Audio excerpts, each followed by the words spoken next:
Arnold Schwarzenegger wasn't just an actor. To millions, he was the very embodiment of strength, ambition, and the Hollywood dream. The immigrant who turned bodybuilding into superstardom, then blockbuster fame into political power. But behind the big smiles, the biceps, in the unforgettable one-liners, there was another story, one Hollywood insiders whispered about for decades. Feuds, on-set clashes, and co-stars who claimed working with him was nothing like the polished interviews suggested. And now the man himself has confirmed it. 5 names, 5 co-stars who pushed him to the edge. Some are the rivals you'd expect. Others, not at all. Join us as we uncover the 5 co-stars Arnold reportedly hated working with. Let's dive in. Before we get to the fireworks, you have to understand who Arnold Schwarzenegger was to the industry. Born in Thal, Austria in 1947, he came from a strict household where discipline was drilled into him from an early age. By his teens, he'd already set his sights on the United States. Bodybuilding was his passport, and he pursued it with the same relentless determination that would define his career. By 20, he was winning titles like Mr. Universe. By his mid-20s, he had dominated Mr. Olympia, setting records that stood for decades. But bodybuilding was just the beginning. Hollywood came calling. At first, studios struggled to see past his thick Austrian accent and his colossal frame. He was cast in small roles like Hercules in New York in 1970, where his voice was even dubbed. But Arnold wasn't about to be a footnote. He worked on his diction, studied acting, and, more importantly, waited for the right opportunity. That chance came in 1982 with Conan the Barbarian. With a sword in his hand and fire in his eyes, he wasn't just believable, he was magnetic. The movie was a hit, launching him into Hollywood's A-list. 2 years later, The Terminator sealed the deal. Directed by James Cameron, the low-budget science fiction film exploded into a global phenomenon. Arnold's cold, mechanical delivery, "I'll be back," became iconic. Suddenly, he wasn't just a muscle man on screen. He was a bona fide superstar. From the mid-1980s through the 1990s, Arnold reigned as one of the biggest box office draws on the planet. Films like Predator, Commando, Total Recall, and True Lies weren't just hits. They defined an era. Audiences loved his larger-than-life presence, his charisma, and his ability to turn action violence into blockbuster fun. But fame at that level, it comes with a price. On set, Arnold was meticulous. He trained harder than anyone else, showed up ready, and expected the same from those around him. Co-stars who matched his energy often ended up as lifelong friends. But those who clashed with his methods, challenged his dominance, or in some cases, tried to steal the spotlight. That's where things got messy. And Arnold wasn't just a movie star. He was a businessman, a brand, and eventually the governor of California. Every move he made was scrutinized, every feud magnified. What might have been a simple clash between personalities on set often blew up into headline-making stories. Fans saw the big man grinning for the cameras, but behind closed doors, it wasn't always laughter and camaraderie. So when Arnold finally admitted there were 5 co-stars he truly hated working with, the revelation shook fans. Wasn't he the ultimate professional? The guy who claimed everyone was like family on set? Well, family fights too. In Hollywood families, they're even more combustible. But here's where it gets messy. For all his fame and charm, Arnold's career was marked by tension with certain colleagues. Some of it came down to competition. Imagine being in the action movie world of the 1980s, where every film was a battle for the box office crown. Egos clashed. Muscles weren't the only thing flexed. Respect, screen time, and credit mattered just as much. Other times it was personal. Differences in working style, personality clashes, or, in some cases, rivalries that played out both on-screen and off. According to interviews, press clippings, and Arnold's own admissions, 5 names stood out above the rest. These weren't just minor disagreements. These were the co-stars who left lasting marks on his journey. Fans often speculated about Arnold's rivalries. They saw the smirks at press junkets, the barbed jokes in interviews, and the subtle digs hidden in memoirs. But until Arnold himself addressed them, it was all rumor. Now the list is out. And as we count down from number 5 to number 1, you'll see a pattern emerge. Control versus collaboration, spotlight versus shadow. The unstoppable force of Arnold Schwarzenegger colliding with 5 very different immovable objects. Are you ready for the first reveal? Number 5 is a name that will surprise you. Keep watching, because this story is just getting started. Bruce Willis. The first name on Arnold's list? Bruce Willis.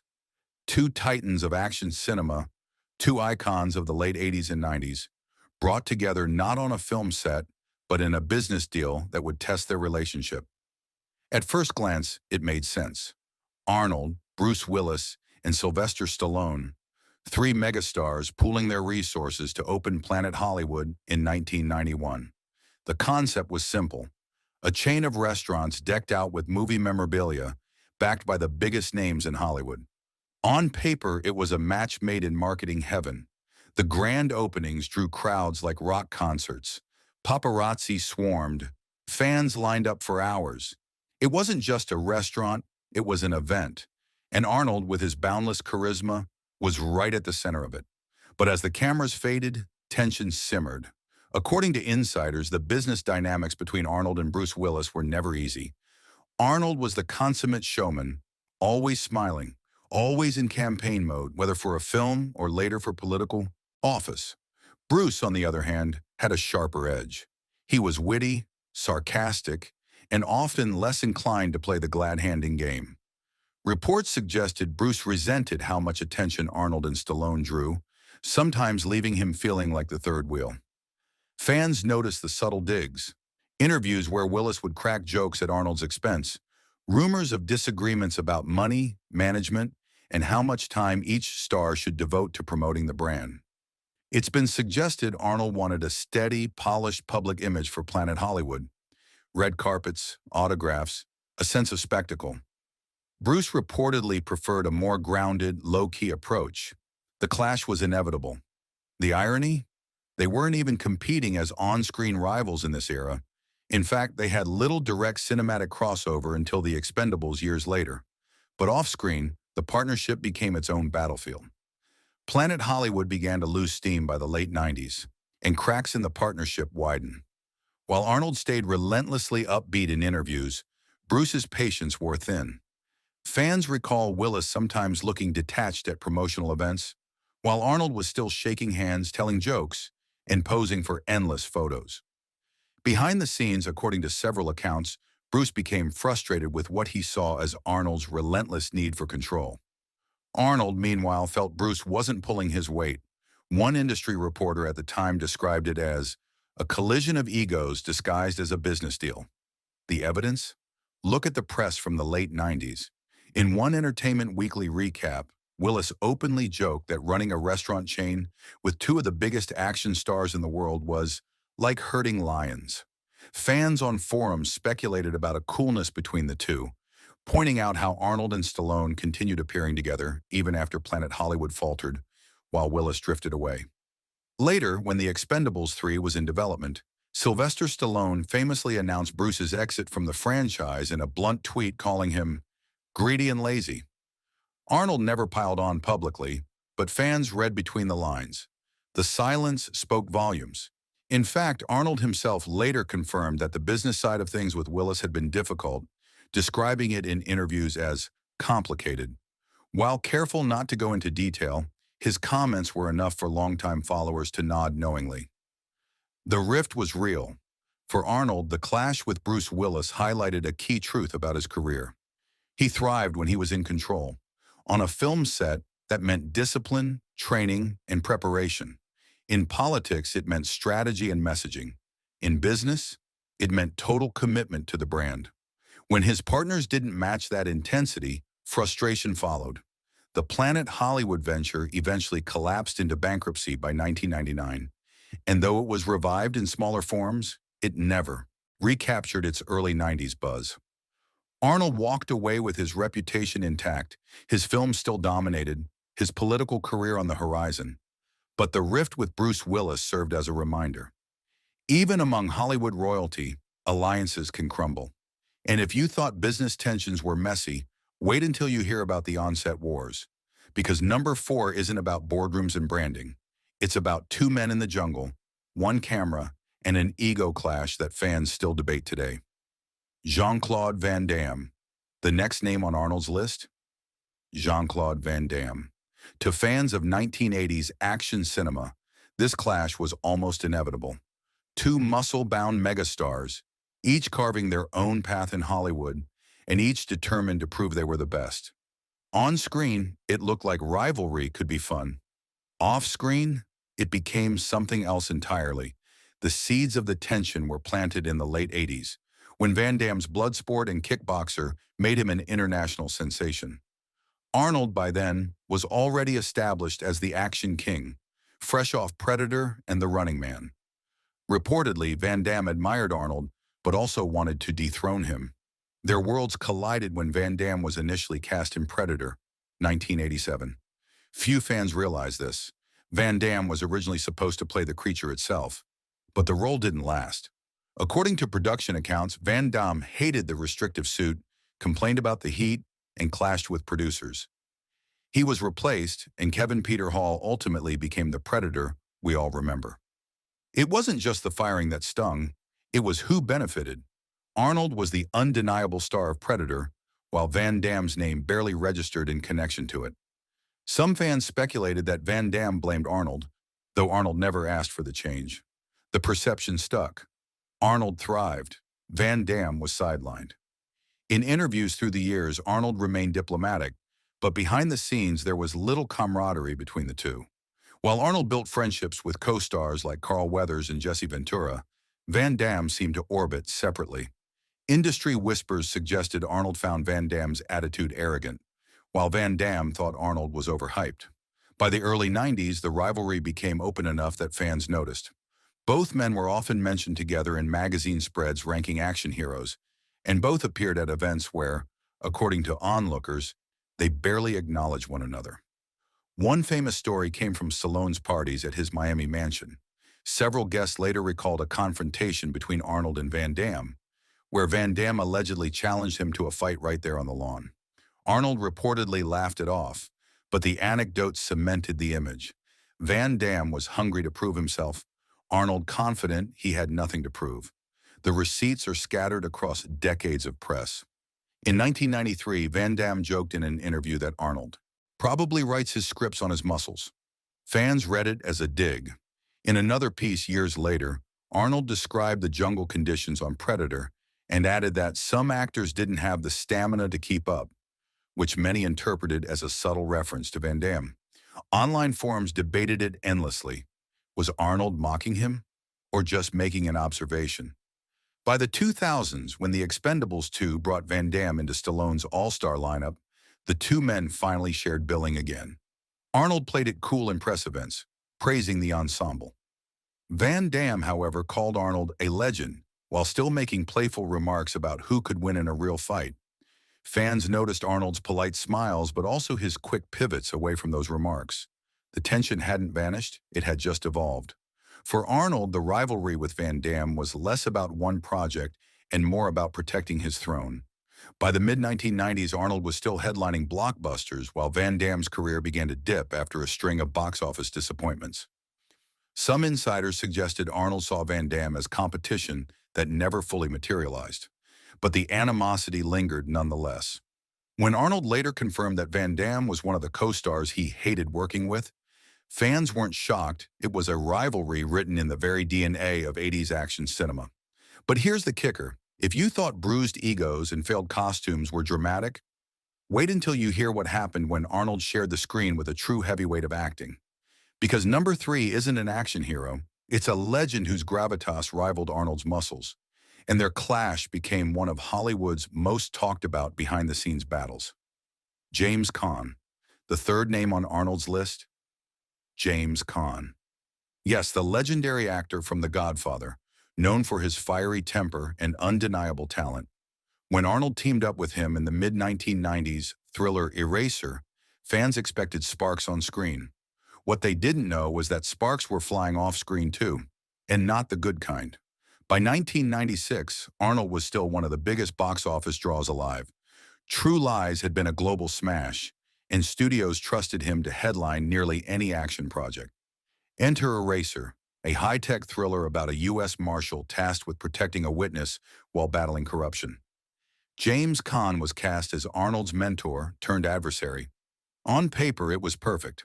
Arnold's physicality against Caan's seasoned intensity. But from the very start, the two men reportedly clashed over approach. Arnold was methodical, treating the film like a precision machine, training with real marshals, rehearsing stunts, and sticking closely to the director's vision. Caan, by contrast, came from the old school of acting. He liked improvisation, spontaneity, and energy. According to crew members quoted years later, the two actors had different ideas about what made a Wayursari scene sing.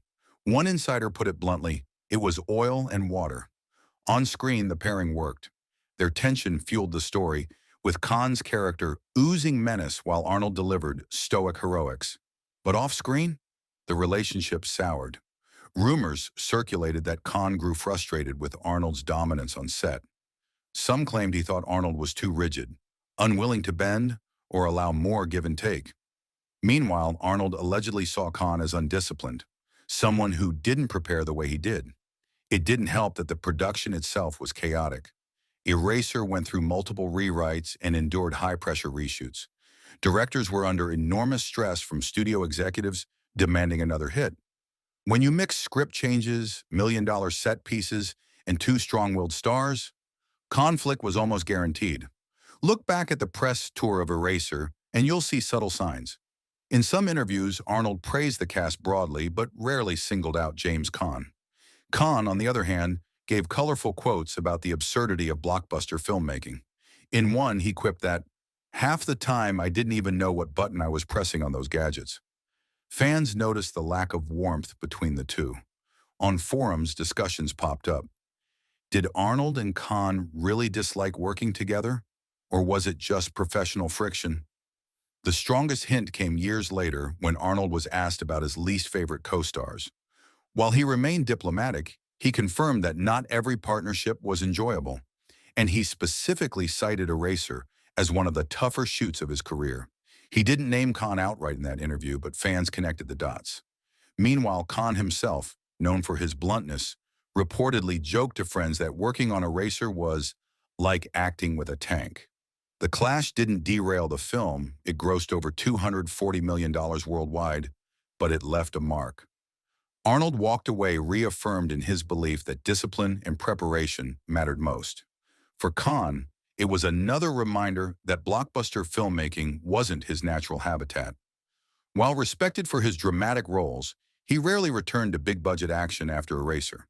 For fans, the Arnold-Caan dynamic became one of those fascinating Hollywood what-ifs. What if they'd clicked better? Could the movie have been even stronger? Or was their real-life tension exactly what gave the film its edge? Either way, Arnold confirmed what insiders long suspected. James Caan was among the co-stars he hated working with. And if you thought an actor versus actor clash was dramatic, wait until you see what happens when Arnold's biggest rival wasn't even a co-star in the traditional sense. Because number two takes us straight into one of the fiercest rivalries in Hollywood history, one that turned into a decades-long battle for the very crown of action cinema. Sylvester Stallone. The next name on Arnold's list? Sylvester Stallone. And this one is legendary, because when it comes to rivalries in Hollywood, few burn brighter or longer than the feud between these two titans of action cinema. To fans, they were the twin pillars of 1980s blockbusters. To each other, they were constant reminders that only one man could be number one. The story begins in the late 1970s and early 1980s, when Stallone's Rocky franchise had turned him into a global star. He was the underdog who wrote and starred in his own Academy Award-winning movie. Arnold, meanwhile, was transitioning from bodybuilding to Hollywood, still trying to convince studios he was more than a novelty. By 1982, Conan the Barbarian gave him a breakthrough, but he was still chasing Stallone's mainstream legitimacy. That's when the rivalry began. According to both men, it started as a mix of competitiveness and ego. At one Golden Globe Awards party in the mid-80s, things reportedly got heated. Arnold and Stallone were seated at the same table, and as the night went on, the tension escalated. Stallone later recalled that Arnold kept laughing at him every time he lost an award. Stallone, in turn, grabbed a bowl of flowers and hurled it at Arnold. What began as playful digs quickly spiraled into open hostility. From that night forward, the race was on. Every time Stallone released a movie, Arnold wanted to top it. Every time Arnold scored a box office hit, Stallone looked for a way to reclaim his crown. It wasn't just competition, it was personal. On screen, they ruled separate kingdoms. Stallone had Rocky and Rambo, emotional stories wrapped in grit and fire. Arnold had the Terminator, Predator, and Commando, all built on sci-fi spectacle and muscular dominance. But off-screen, they waged a cold war of words. Magazines at the time thrived on the rivalry. Stallone would give interviews suggesting Arnold was more machine than man, poking fun at his accent.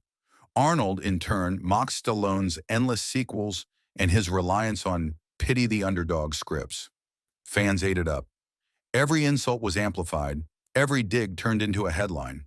The rivalry wasn't just verbal, it affected their careers. Producers and studios deliberately played them against each other. Scripts would float through Hollywood, and whoever got to it first would brag about beating the other. Stallone himself admitted years later that Arnold tricked him into starring in the infamous 1992 flop stop, or My Mom Will Shoot. Stallone claimed Arnold pretended he wanted the role, forcing Stallone to grab it out of jealousy, only for Arnold to laugh later as the film bombed. The receipts for this feud are some of the juiciest in Hollywood history. The Golden Globes flower incident has been retold countless times by both men in interviews, with Stallone finally admitting he threw a bowl of flowers at Arnold. Fans often point to that night as the symbolic beginning of their war. In a 1985 interview, Stallone was asked about Arnold's rise. His reply, "He's a great bodybuilder." The subtext was clear. Stallone saw Arnold as muscles, not talent. Meanwhile, Arnold gave quotes to European press describing Stallone as very talented, but also very jealous. Fans debated endlessly who was on top. Was it Rocky IV versus Commando? Was it Rambo the Third versus Predator? Every new release was framed as a battle for supremacy.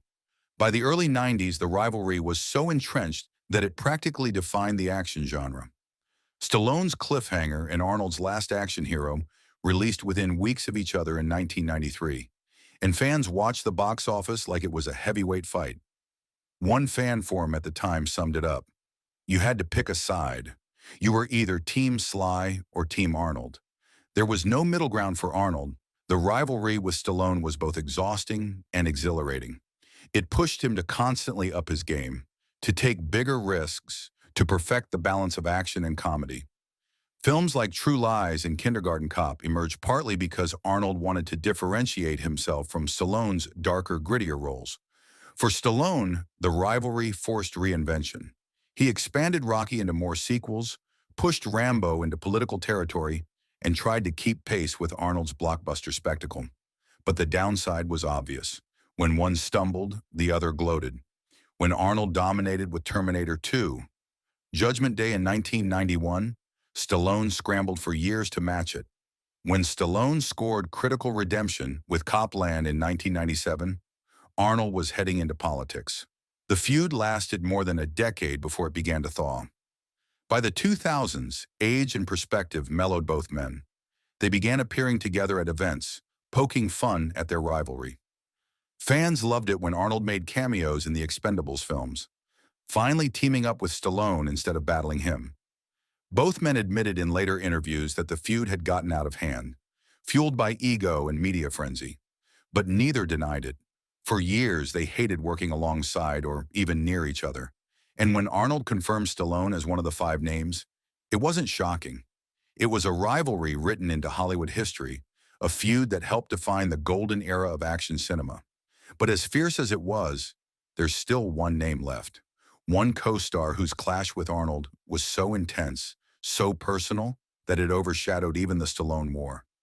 And believe me, you won't believe who claims the #1 spot. George Clooney. And here we are. The other name on Arnold Schwarzenegger's list. The co-star he admitted he hated working with the most.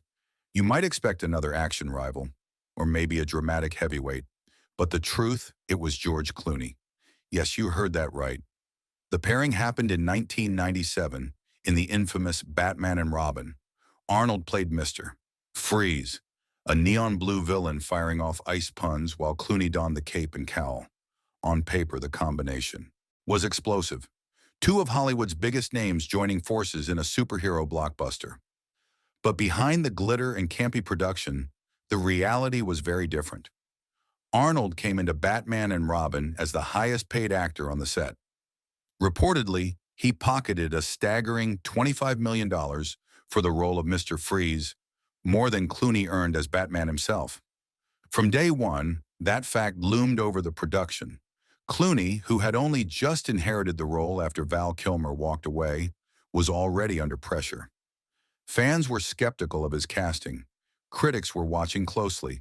And suddenly he found himself standing next to a co-star who not only stole headlines but also out-earned him. The dynamic was awkward. Arnold, always the consummate showman, leaned into the outlandishness of the role. Clooney, meanwhile, struggled with the script's tone. According to people close to the production, Clooney wanted to ground Batman in grit, but Joel Schumacher's vision was pure cartoon. Add in Arnold's larger-than-life performance, and Clooney reportedly felt overshadowed. On screen, the contrast was obvious. Arnold stole every scene with his icy one-liners and glittering armor. Clooney, restrained and uncomfortable, seemed out of place. Fans noticed. Reviews at the time savaged the movie, calling Arnold's Mr. Freeze the only character who looked like he was having fun. Clooney, by contrast, became the butt of endless jokes about his wooden Batman. Off-screen, things were worse. Clooney has admitted in later interviews that he hated making the film. He even went as far as to apologize publicly to fans for ruining Batman. Meanwhile, Arnold was all smiles, calling the shoot fun and embracing the camp. But according to crew members, Arnold and Clooney barely spoke. One account suggested they filmed very few scenes together because of scheduling conflicts, and because the director preferred to keep them separate. Arnold later confirmed in an interview that he didn't enjoy working with Clooney, citing differences in professionalism and approach. The receipts are etched into the very legacy of Batman and Robin. Fans pointed out how often Clooney and Arnold's characters interacted without sharing real screen time, with editing tricks stitching their performances together. Clooney, years later, admitted, "I don't think I ever even saw Arnold on set." That line alone fueled speculation that the tension between them was real. Meanwhile, Arnold gave diplomatic but telling comments. When asked about Clooney, he described him as talented but distracted. For fans, it was clear. Arnold thought Clooney didn't take the work seriously. Clooney, on the other hand, seemed to resent that Arnold had turned the movie into his own spectacle. The fallout was brutal. Critics panned the movie, box office returns disappointed, and the Batman franchise went into hibernation until Christopher Nolan rebooted it years later. To this day, Batman and Robin is remembered less as a collaboration and more as a cautionary tale. And at the heart of it, two megastars who simply couldn't connect. For Arnold, the experience was bittersweet. He cashed one of the biggest paychecks of his career, but the critical drubbing stung. He admitted later that the movie was more about toy sales than story, a veiled jab at the studio.